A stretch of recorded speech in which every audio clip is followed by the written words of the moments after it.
This is IAQ Radio, Indoor Air Quality Radio, the voice of the indoor air quality industry, with your hosts, Radio Joe Hughes and the Z-Man, Cliff Zlotnick. And now, Radio Joe Hughes.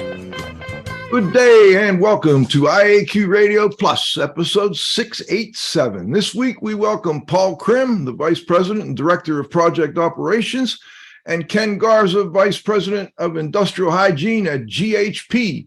We're going to be discussing from reactive to proactive IEQ. A unique process encourages a paradigm shift. Before we get started, let's thank our sponsors. They are the reason we can continue doing the show. And don't forget to check out afterthoughts.iaqradio.com, sponsored by First On-Site. Our marquee sponsor is First On-Site at firstonsite.com. Our association sponsors are the American Conference of Governmental Industrial Hygienists, ACGIH.org, the American Industrial Hygiene Association, AIHA.org, the Institute for Inspection, Cleaning, and Restoration Certification, IICRC.org. Industry sponsors are AEML Laboratories, AEMLINC.com, Particles Plus, ParticlesPlus.com, TSI Inc., TSI.com, Sunbelt Rentals, SunbeltRentals.com, Healthy Indoors Magazine, HealthyIndoors.com. And now you can win a cool prize. It's time for the IAQ Radio Trivia question. Be the first to correctly answer. Simply email your answer to czlotnick@cs.com. Or if listening live, just text your answer from your computer. And now, here's the Z-Man. Hello, everyone. Congratulations go out to Dawn Weeks, Ottawa, Ontario, Canada, for being first to identify Leonardo Passafaro as the given name for the actor who played Luca Brasi in the movie Godfather 1. The IQ Radio Trivia question for today, January 20, 2023, has been sponsored by TSI Inc., an industry leader in precision instrumentation for monitoring indoor air. Learn how to expand your IEQ investigations at tsi.com. Here's today's IAQ Radio Trivia question. Name the problem-solving principle that states when you're presented with multiple competing hypotheses for a phenomenon or explanations for an event, you should start by selecting the simplest and most likely one, the one that makes the fewest assumptions. Back to you, Joe. All right, so we've got Rich Crim. He's a professional engineer, a lead AP, and he's the Director of Project Operations. His project experience is comprehensive of just about every aspect of mechanical and plumbing systems. Rich has a Master's of Science in Mechanical Engineering from Vanderbilt and a Bachelor of Science in Mechanical Engineering from the University of Mississippi.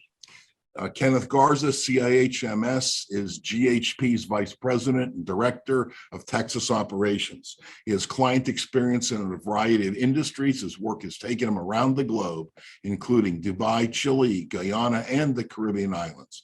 Ken's Master of Science is in Environmental Science and Management from the University of Texas at San Antonio, and his Bachelor of Science is in biology with a minor in chemistry from St. Mary's University. Welcome, gentlemen. Hey, guys, great to have you both on the show. Rich, Ken, we got a chance to chat a little beforehand, and I'm looking forward to a great discussion. Rich, why don't we start with you? Give us a little background on GHP. I was somewhat familiar with GHP from back in my asbestos days, and I know that Steve Hayes has been well known in that arena for many years. Yeah, so GHP is what happens when an architect and a chemical engineer / CIH combine forces. So Ron was our architect and Steve is our chemical engineer. And so beyond the traditional consulting work for these two disciplines, respectively from the late 1970s into the early 80s, issues with the built environment really seemed to meld these two's expertise. So asbestos, workplace health and safety, general indoor air quality, mold, the list goes on. So from that time, Ron and Steve became regulars for speaking engagements with trade groups, building owners, government, And Steve was actually president of NIBS NIBS for a period of time. That's the National Institute of Building Science. So the acronym police don't get you there, Rich. Give us a little more detail on how they've grown over the years. I think that's fascinating. Because of that early start that Rich talked about, our business has evolved, right? And it's involved in, 3 business units: architecture, environmental, and construction services, right? But just because we have those 3 business units doesn't mean they never touch each other, right? Quite often, a lot of our projects are overlapping between architectural, environmental, construction services. So, at the end of the day, our company is about, we're passionate. We're passionate about architecture, environment, construction, and how that impacts building occupants, as well as folks who own buildings and people who manage buildings, right? That's our passion when we're talking about building sciences, right? I'd like to kind of start with maybe the locations. It's kind of interesting. I've grown over there. First, people aren't probably familiar with the fact that you're headquartered in Nashville, Tennessee, correct? Okay. That's correct. That's always been our mainstay headquarters. And from that time, we have offices and sub-offices, I should say, in Texas, Florida, California, Denver. So we're kind of strategically placed where we need to be to get to the work that we need to do. So, yeah, I was just going to say, currently today, we are led by Dominique Arrieta. We are a women-owned business, and we continue to grow and have new opportunities that come our way all the time. So it's been a fun ride since I've been with the company, since 2002. So. All right, Rich, your lead A, P, B, D, and C. I'm not sure what all those letters mean, but I know what lead AP is. And I'm curious, what percent of the projects you guys do are looking for that lead certification, accreditation, whatever they call it? I would say a good percentage are looking for that lead AP. And even if they're not going for the actual certification, we'll see a lot of owners that want to at least kind of follow that template. So they may not be worried about actually getting all the credits for the certification, but they're really using that as kind of a design standard, from multiple aspects. All building owners want to save energy and money, but also the indoor air quality aspect of it and the materials used play a big role. And I'm wondering if other certification schemes, I'm not sure the proper terminology, are they making much of an inroads on lead? Like there's the well building and, several other now of these similar types of programs. Are you seeing much demand for those? We are starting to see a lot of demand for, well building, well health and safety rating. And what we're seeing is not so much a competition between the two, but owners that want to get multiple certifications, because they're not necessarily competing with each other in the same space. Well has a lot more to do with the occupants of the building than the actual construction and energy usage that you would see more from a LEED certification.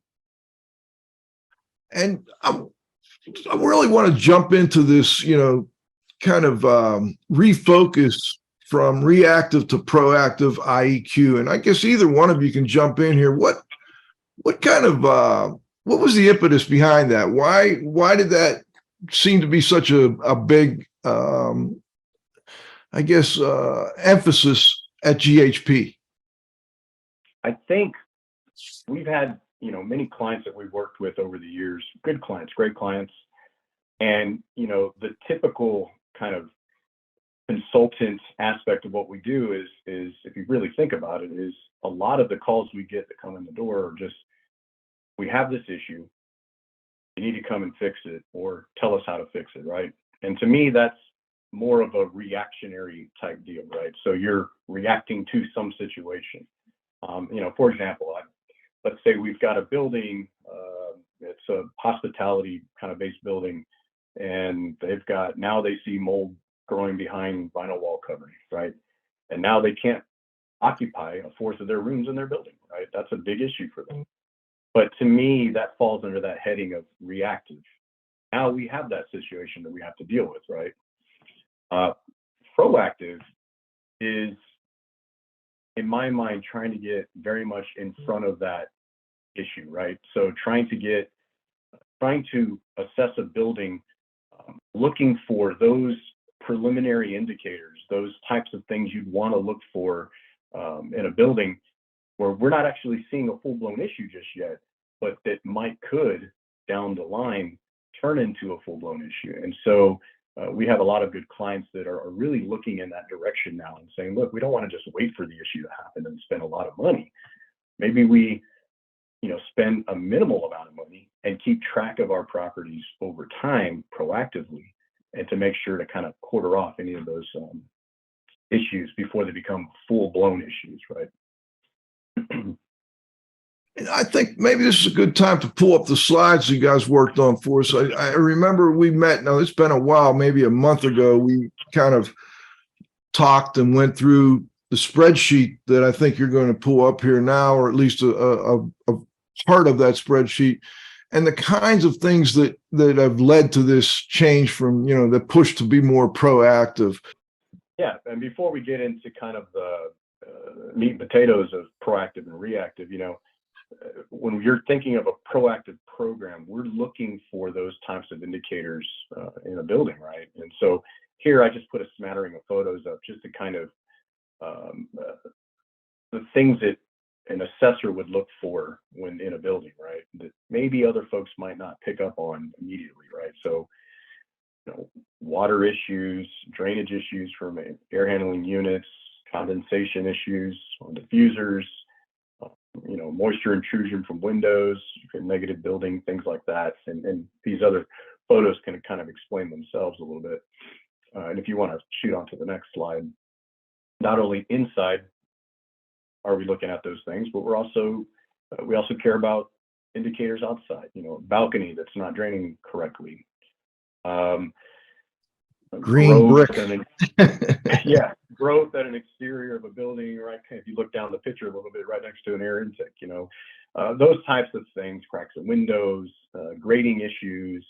I love that bottom one in the middle there. There's the lonely little roof drain sitting there on its own little island. So those, these are the types of things that we're not saying just because you see that you're going to have an indoor air quality problem immediately right then, but those are indicators that later on down the road you might have some issues, right? And so if you're proactively looking for these things, looking for these types of things, you can correct them ahead of time, right? So that you're not waiting for it to be a big issue later on down the road. So, and with that, you can shoot over to the next one, John. All right, this is where we go. Right, I wanted to show those photos to kind of better explain this table a little bit. So we collect a lot of information inside of buildings, right? So this is only just 2 rubrics of that information. The one on the left is we're talking about a hospitality, right, place, a building. The one on the left is some of the things that we're looking for as it relates to guest rooms, and then on the right are going to be some of the things we're looking for as it relates to air handling units that feed common spaces, right? And there's other rubrics to look at, but I'm just putting this up as an example. So red is bad, right?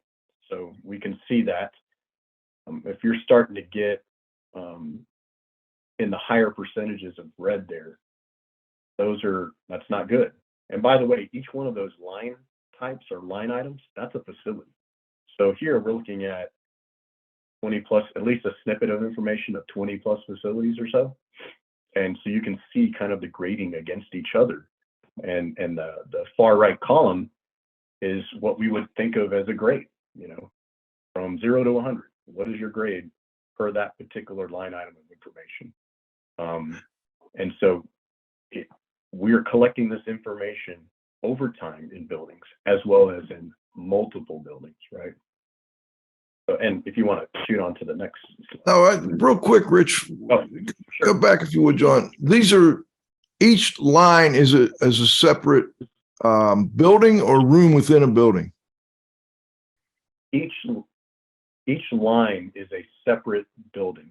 Now remember, we're only seeing two portions of that line. There's other rubrics to think about. Sure. But essentially, one line, like that top line that you're seeing across, that's one facility, right? And so you can kind of see per that one facility, per that time of assessment, those were our observations at that time, right? And these are let me go over these columns too. CO, you've got to keep in mind, not everybody watches the YouTube, some are on the podcast. CO, CO2, temperature, relative humidity, malodor, I think is an important one we'll talk more about. Closed shades, installation of, or indications of air, moisture, evidence of condensation of mold growth on materials, evidence of microbial growth after damage on non-metallic, evidence of discolorant, staining behind vinyl, and percent moisture greater than normal. So kind of going across, you're getting a feel for these are the key points you're looking at. Correct. And like I said, this is as it relates just to guest rooms, right? And so we're trying to, when we walk into a particular guest room, we're saying, these are the things we're looking for. Do we see evidence of these types of things, right? Now, we may not have an issue of musty odors or mold growth or anything like that, but we're still collecting that information, right? And same thing for the one on the right. We're looking at a air handling system or air handling unit. These are kinds of the things that we're going to be looking for as it relates to that unit. So now let me get one other thing. When you say, let's look at that unit, dirty air filters, we got one here that's 100%. What's your percentage based on? Is it like, a clean one, 0 to 25 or 25 to 50? No, how do you do that? That's a good question. So when you say you see that 100%, that's actually us looking at a number of units. So if we looked at 5 units, let's say, when I see 100%, that tells me that every one of those units, someone's not changing the filters in those units. If only one unit was like that, well, then you'd see 20%. Does that make sense? Yes. And then going across microbial growth in the unit, improper drainage of the pan, excessive pan corrosion or rust. That's a good one. Duct joints improperly sealed, improper piping installation surrounding the unit, signs of loss that's less than standard cleanliness or maintenance. Okay, good. How do you get the grade overall? Is that just an average of those percentages going across? Right. That's the average. So that 63% you see there is basically an average of those numbers going across. And these, I assume, are kind of the most common issues you found in buildings over the years. Yeah, I mean, you could even subdivide each one of these columns even further if you wanted to, theoretically. But we thought that these were at least good columns of information to look for as it related to, air handling units, for instance. So. Okay. All right. Let's move on to the next one, John. All right. This is interesting here. Yeah. So it's, imagine though, I just showed you guys a very small snippet of information. I mean, we've been doing, for some of our clients, we've been doing this type of work since 2013, 14. And each year we've done multiple buildings, 80, 90, 100 buildings in some cases per year. So we get a ton of this data, right? So what do we do with it? It's one thing. I have a colleague of mine, Brian Benitez, who does stat work for another industry. But I sent him some of this information. I was like, hey, can you take a cursory look at this and see, what exactly you think what can come of this, I guess, right? And he said, yeah, I can take a look at it. He's doing, statistical regression analysis, which is basically comparing all the different things that all these data points we're collecting and comparing those subject matters to each other, right? So when I look at this slide right here, this is an example of kind of the comparison from that overall grade that we were looking at in a guest room as compared to other correlates, right? So that negative 0.74 is the highest has the highest association with a lower score, right? And that makes sense, right? That's kind of like a no-brainer. But what I also thought was interesting was the next thing over, negative 0.7, that has a higher association with that element that we saw. Again, this is all data from all buildings, indications of air moisture at windows and entryways. So that lower grade also corresponded very well with that particular observation, and then so forth and so forth, right? Evidence of condensation on metallic surfaces, to me, that's an indication of high humidity in a building, right? And you can see as lesser correlation goes forward from there. So. And when you say evidence of discoloration staining behind vinyl, that's wall coverings? Yeah, vinyl wall coverings is how okay. that should be stated. And you would think, once you're at the point of seeing, staining, which is obviously mold growth behind vinyl wall coverings, that should be one of the biggest indicators of an odor, but it's not always the case. So I've been to many facilities where you can see, discoloration, and it's going to be mold growth behind there, but you're not getting that impact of musty odor or something like that. Not in all cases, but sometimes. So. Interesting. Okay. Yeah. I got a text question. The spreadsheet evaluation is looking for abnormal or poor conditions rather than looking for positive IEQ conditions. Have you identified a list of ideal IEQ parameters? That's a great question, Ralph.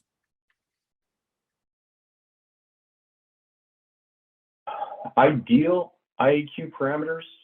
Yeah. So what type of parameter would lead to more satisfaction, I guess, except I guess if you look at what leads to dissatisfaction, I guess the opposite of that you would assume would lead to satisfaction, but you can't just assume that.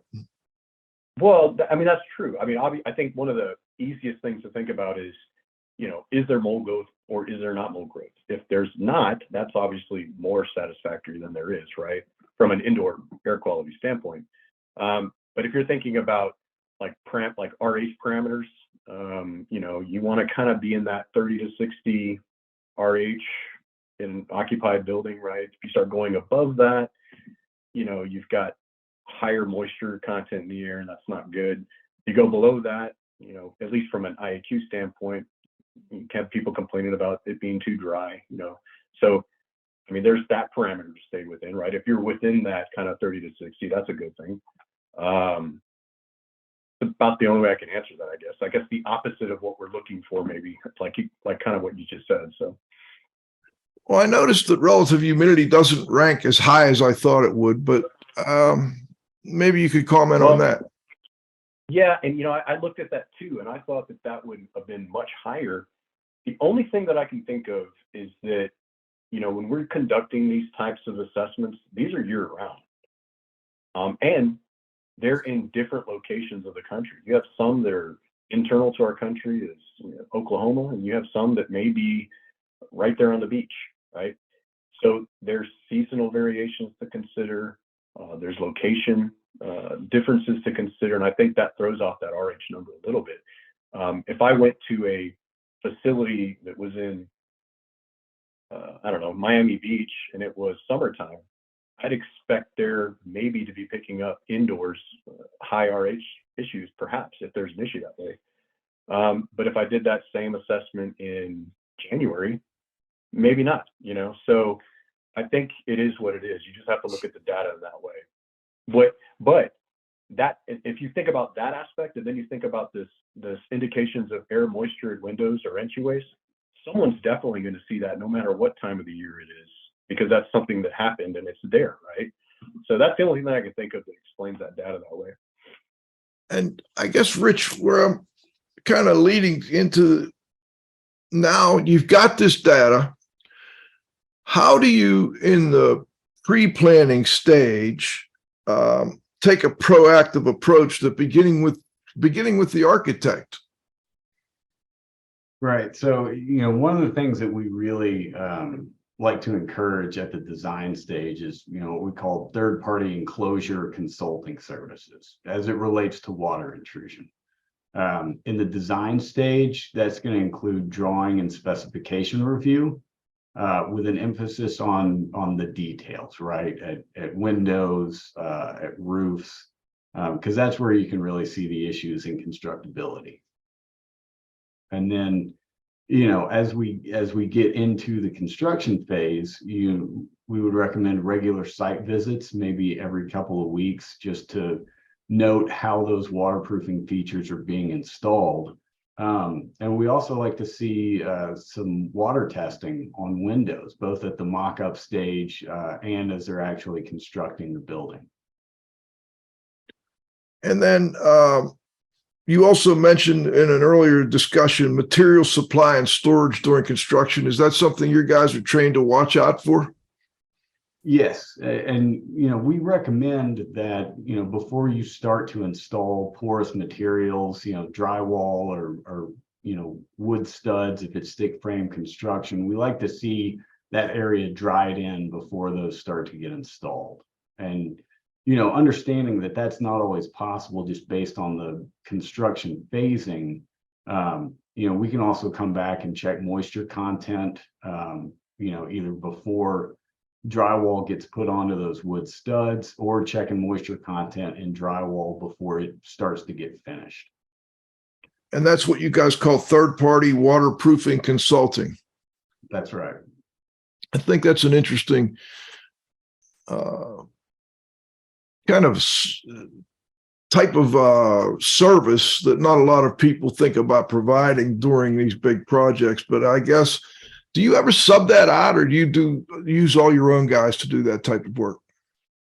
We typically use our own guys. For some of the water testing, we'll bring in some consultants that, that's kind of their specialty, especially with some of the more complex, chamber testing and that sort of thing.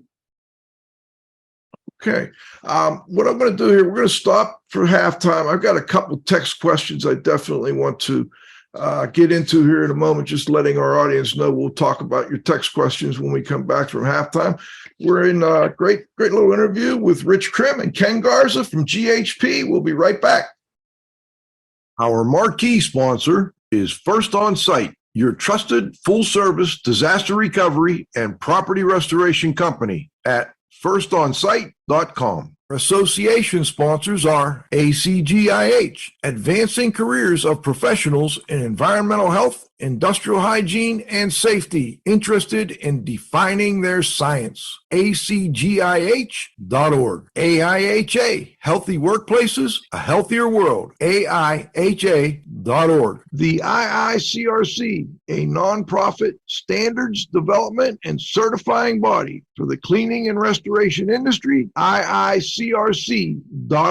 Industry sponsors are AEML Laboratories, free shipping, great pricing, same-day results with no rush fee, AEMLinc.com. Particles Plus, feature-rich particle counters and air quality instrumentation. Count on us, particlesplus.com. TSI Inc., an industry leader in precision instrumentation for monitoring indoor air. Learn how to expand your IAQ investigations, TSI.com. Sunbelt Rentals, availability, reliability, and ease for all your IAQ and restoration needs at sunbeltrentals.com. And Healthy Indoors Magazine, a free online magazine for industry professionals and consumers, healthyindoors.com. All right, we're back. We've got Rich Crim and Ken Garza. I got a text here I think this is for Ken. Yeah.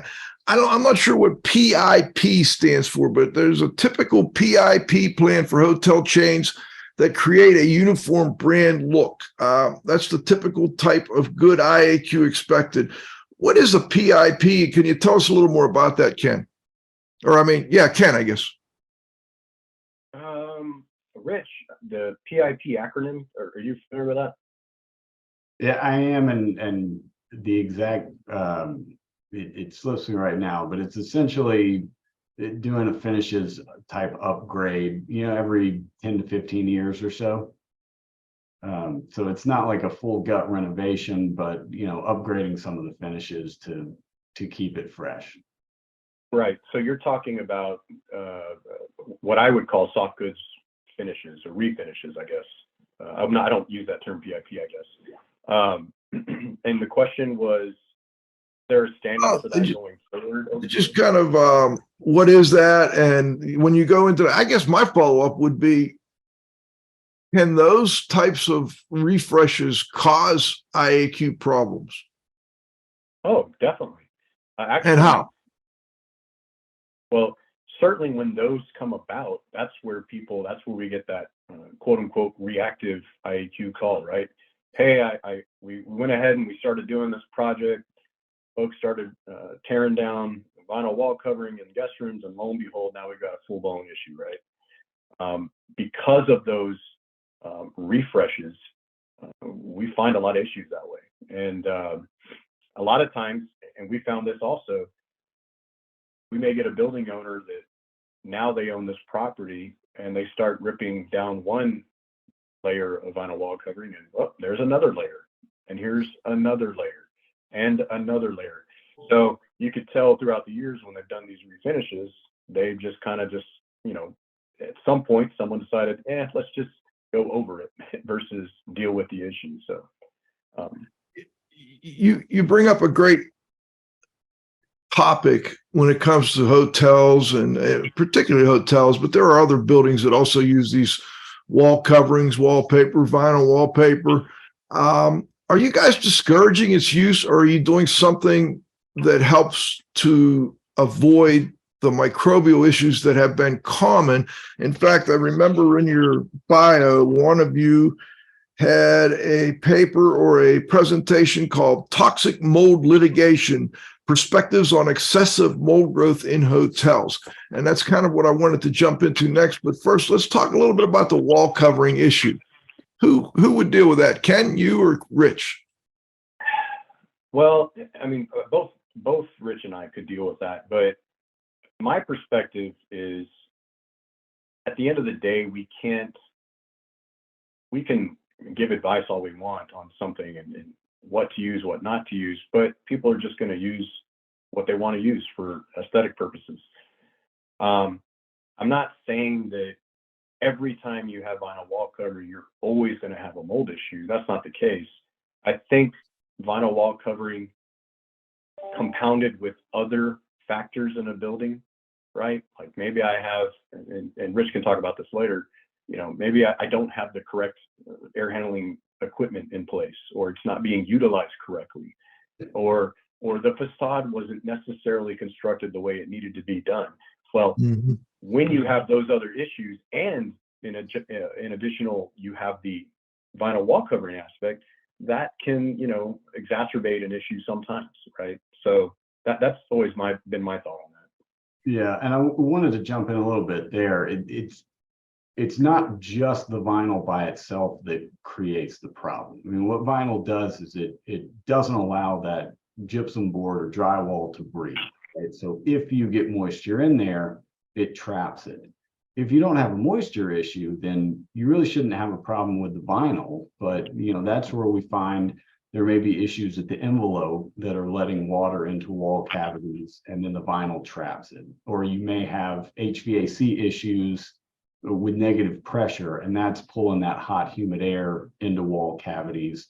And again, the vinyl traps that moisture. So vinyl is one of the things that a lot of times will lead us down the path of trying to figure out what the other issues are that are bringing moisture into the building.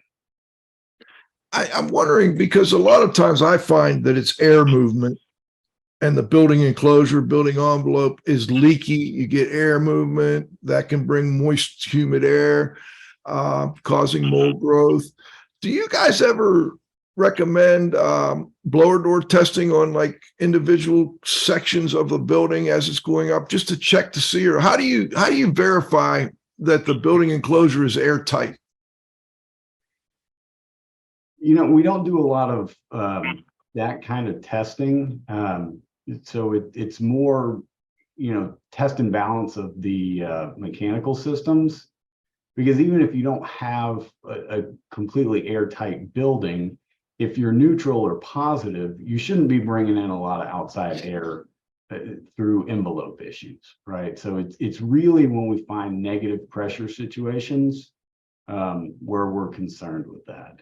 And another aspect of that to look at is the specific design, because even if it's designed to be positive, some of the issues we see specifically in hotels is if you've got the bathroom exhaust, right, and the design to get the outside air in is to pump a bunch of outside air into the corridors, blow up that corridor, and that air should theoretically flow into the guest rooms. But if you don't have enough of an undercut on the door, or somebody after the fact installs thresholds at the door that blocks that air, you may have a design that would be positive, but you're not getting the right airflow.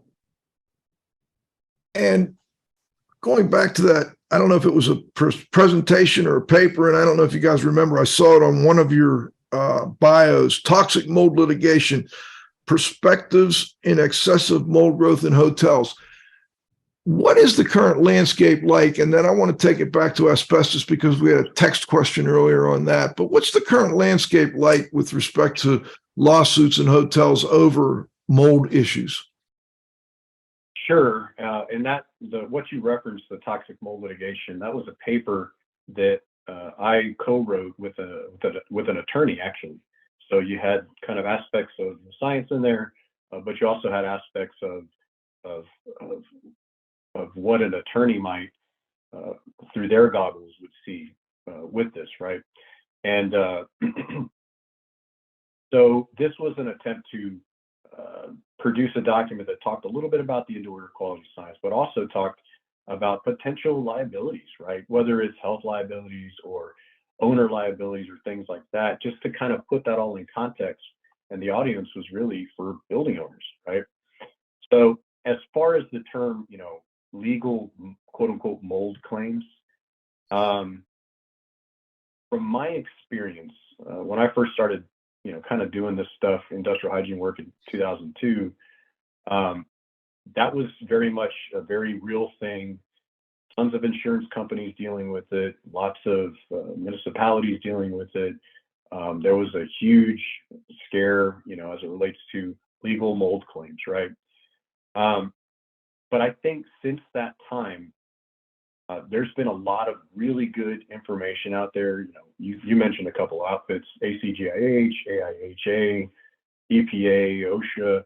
There's been a ton of great, what I would call standardized recommendation information, right? So not necessarily strict regulation per se, but the who, what, where, when, why, and how to do things related to mold assessment as well as mold remediation. So people are approaching it from that way. So I think those mold claims, those legal mold claims, in my opinion, at least that I've seen, have kind of lessened throughout the years. On the flip side of that, I'm sorry, you're gonna ask a question? Go ahead. No, go for the flip side. I'd like to hear that. Sure. Now, on the flip side of that, the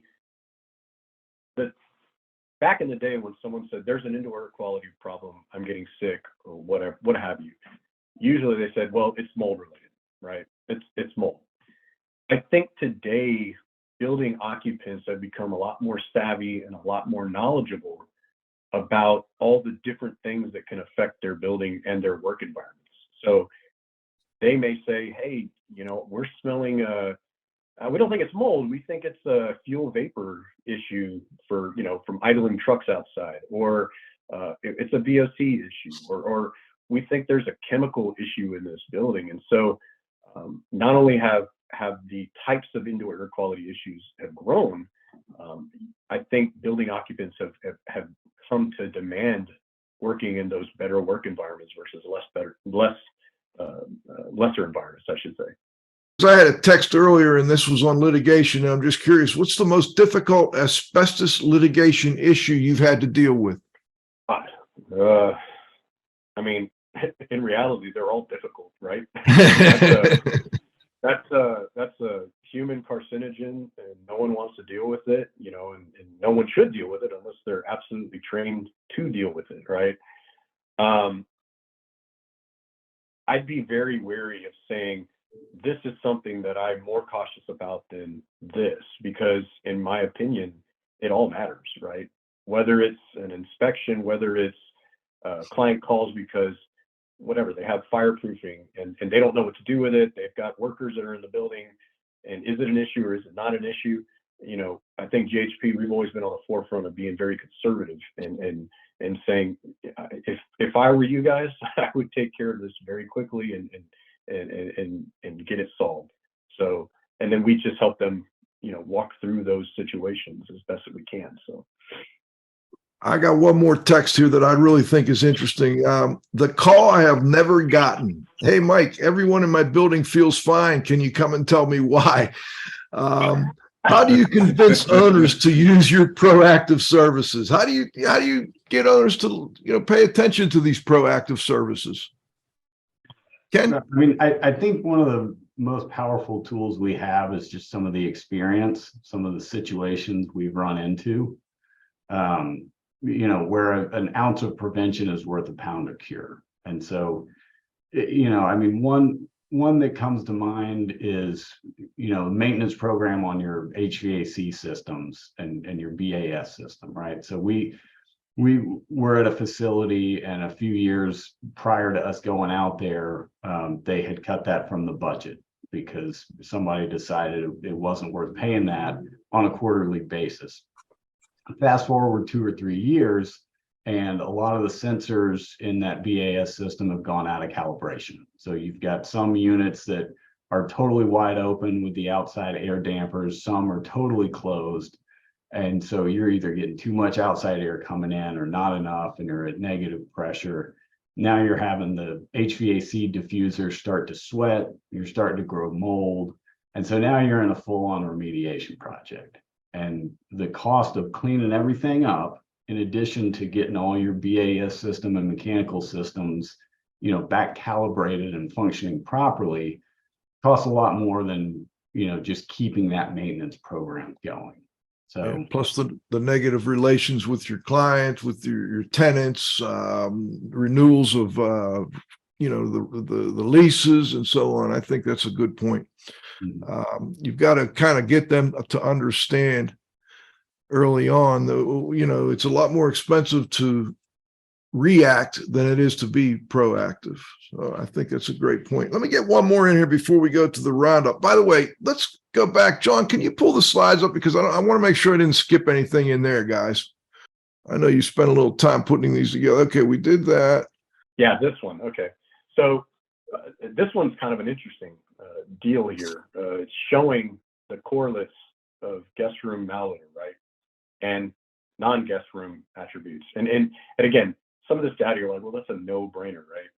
But we're comparing guest room spaces versus non-guest room spaces.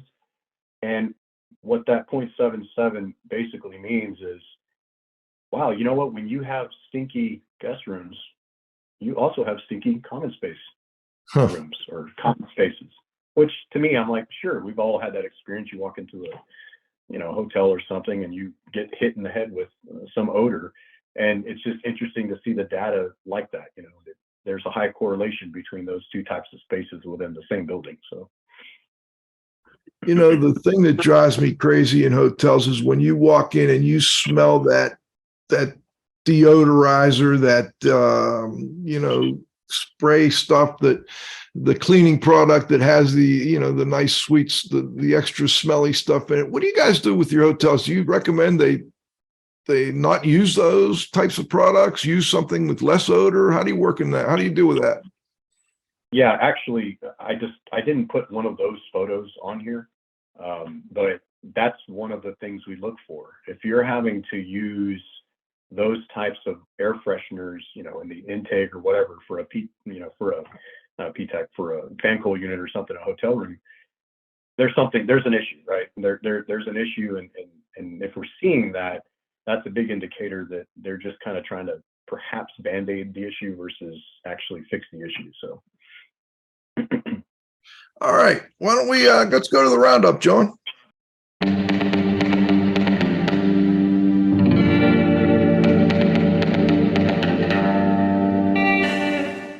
All All right, the roundup's brought to us by Madison IAQ this week, and looking forward to getting together with the guys at Madison. They make some great products. I got two topics that we didn't get into that I want to make sure we cover. The first one is, Rich, can you speak to Proactive IEQ in healthcare?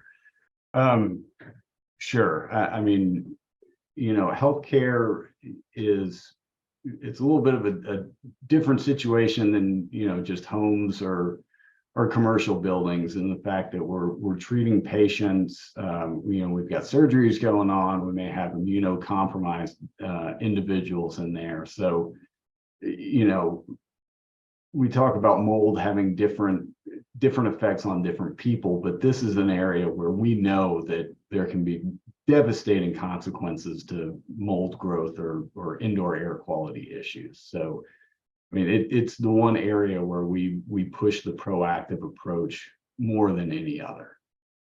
And have you had more, what about COVID and COVID related issues with either the hotels, the healthcare? I mean, have you had more people inquiring about proactive approaches to stop the spread of COVID?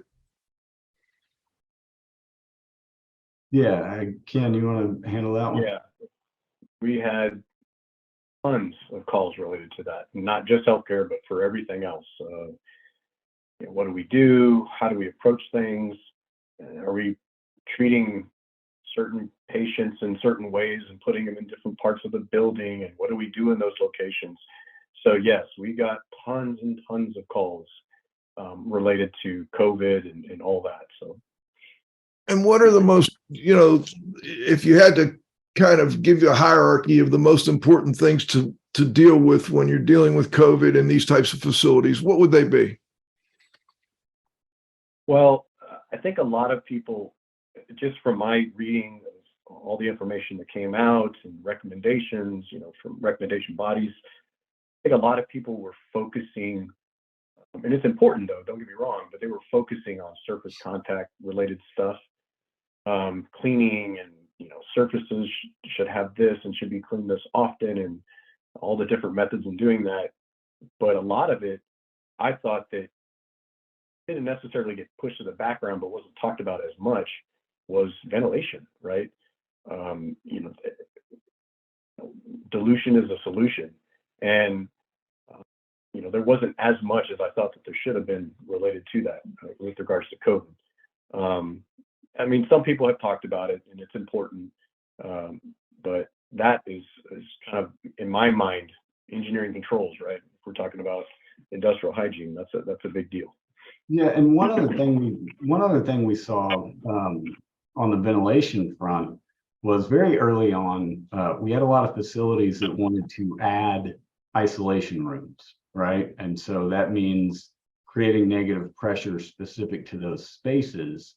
And without really looking at how that affects the rest of your mechanical systems, you could end up making entire wings of a facility negative. And so, if we keep that up for months at a time, what downstream effects are we going to have? Are we going to start bringing in all that, hot, humid outside air and creating more mold problems elsewhere in the facility? When it comes to commissioning, and I think a lot of buildings need to kind of redo their building commissioning and make sure, you mentioned ventilation, Ken. I mean, if we could just get them to do 62.1 and verify they're getting that type of ventilation, I think it would help a great deal. Did you get much or many people interested in making sure? And do you do your own commissioning, or do you hire outside people to do that? We hire outside people for the commissioning. Okay. And was that something that you saw during COVID, people looking to try and verify whether they're getting ventilation? We didn't see a whole lot of interest in verifying ventilation. I actually saw a lot of interest in filtration. Okay. More than I would have expected. And I guess you're recommending going to MERV 13 if the system can handle it? Yeah, I mean, we would recommend an upgrade. You make a good point if the system can handle it. That's a big thing that a lot of people don't consider. Like, can I just put HEPA filters everywhere? And no, if the system doesn't have enough static pressure to continue to operate, then no, you can't just put in a bunch of extra filters depending on the situation. And I've got one more kind of big topic, but we've got about 6 minutes left. Then I want to give Cliff a chance to ask any follow-ups. Response to Hurricane Ian. I think this show first came up when I saw an article. I think it was maybe Ken was part of, but it was about response to Hurricane Ian, and it was responding to some healthcare facilities, and I think it was down in the Texas area. I wonder if you could give us some of your thoughts on how things have gone after Ian and recovery after. So maybe it wouldn't have been Ian. I don't think it was Texas, but Cliff can straighten me out on that. Ken? Well, yeah, I mean, Ian, that was Southwest Florida. Florida, yeah. Yeah, so we responded to we had a lot of clients down there that we helped out with that. The biggest thing we do there is moisture mapping, right? And determining what's wet, what's not wet, working with remediation contractors to help dry out, and working with operations to see, what areas can we keep online? What do we need to take down for remediation? And just making sure that they get everything addressed so that we don't leave some areas wet and end up having mold and indoor air quality issues months down the line. Okay, Ken, any follow-up on that? Just you were saying as a result of, I think people are seeing, or clients are seeing, the value in being prepared for those unknown events that happen, right? For instance, everyone knows that a sprinkler head's going to bust, or a pipe's going to bust, or it's going to get cold and water lines are going to bust. I mean, that's just a fact that those things happen in buildings. But making sure that buildings or the facility engineer team has their ducks in a row as far as training and what to do in those situations can very much help lessen the impact of those situations. It can be something as simple as knowing where a shutoff valve is per floor or per wing. How do I get access to it? How can I quickly get access to it? And let's test those valves, right, to make sure that they're going to turn when we actually need them to turn.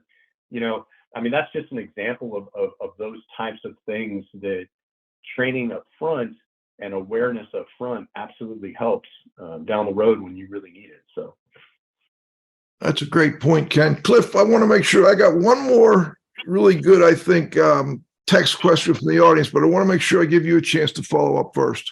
Are you going to do Paula's? Well, there's one here from Remy that looks pretty good, but we'll do Paula's if you want. I didn't see the other one. Okay. Well, Paul's was just a comment. Was all. Her comment was some states are getting involved in mandating proactive IEQ programs. Connecticut is one of those. Is one of those states. My follow-up question is: you talked a lot about odor, malodor, and so on and so forth.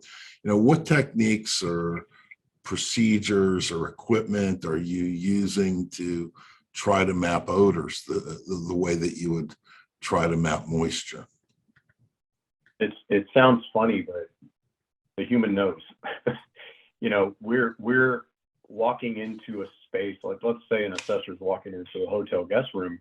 We're trying to experience what that guest is going to encounter, right?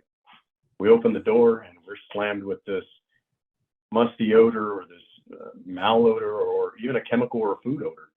We're probably going to note that and describe what it is, right? Yes, we had a malodor, chemical in nature. We had a malodor, food in nature. And there's not really a device that we're using per se that's picking that up. It's really from a qualitative standpoint. So, okay. Thanks. I've got a quick text question here. Hotel room issues. If you had to rank, would HVAC rank highest, or window wall leaks, or bathroom leaks? What do you see the most is most common? I'll go first, and then Rich, if you want to jump in. To me, I think HVAC related is probably a big factor. It never fails. If I'm walking through a facility and you can see indications of, that greater than 60, 65, 70% RH, those are the buildings that typically have that issue, right? And if a bathroom leaks or a toilet overflows, that spatially speaking, that's just, that area, maybe the surrounding areas. But if you have an air handling unit that's not working like it's supposed to, that affects a whole number of spaces, right? And so to me, that's the biggest issue that I'd probably lock in on more. And Rich, if you want to follow up. That's a great point, Rich. Yeah, I agree with that. And, one of the aspects there is if you've got a window leak or, a leak in the bathroom, it's kind of immediate. Like you see it, you recognize it immediately. With the HVAC issues, those tend to build over time. And so it can be months to years before you actually see the effects of that. All right, gentlemen. Well, I appreciate you joining us. Before we go, is there anything we missed that you'd like to add? I wish I could have talked to Ken a little bit more about some of his overseas work, but anything we missed that you'd like to add? Ken, start with you. I think we've talked about kind of what we wanted to talk about. I do want to thank you guys for letting us be on this great show. GHP thanks you. Rich and I thank you. It's a great program. I'm going to have to even go back further and check out more of y'all's shows. So we really appreciate it. Thank you. Well, thanks for that. Rich?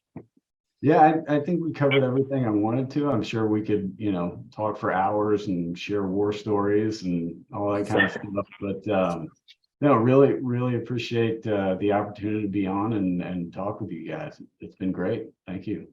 Well, gentlemen, thanks for joining us. Our thanks to this week's guests, Rich Crim and Ken Garza of GHP. I want to thank my co-host, the Z-Man, Cliff Zlotnick. John, you got to have faith at the controls.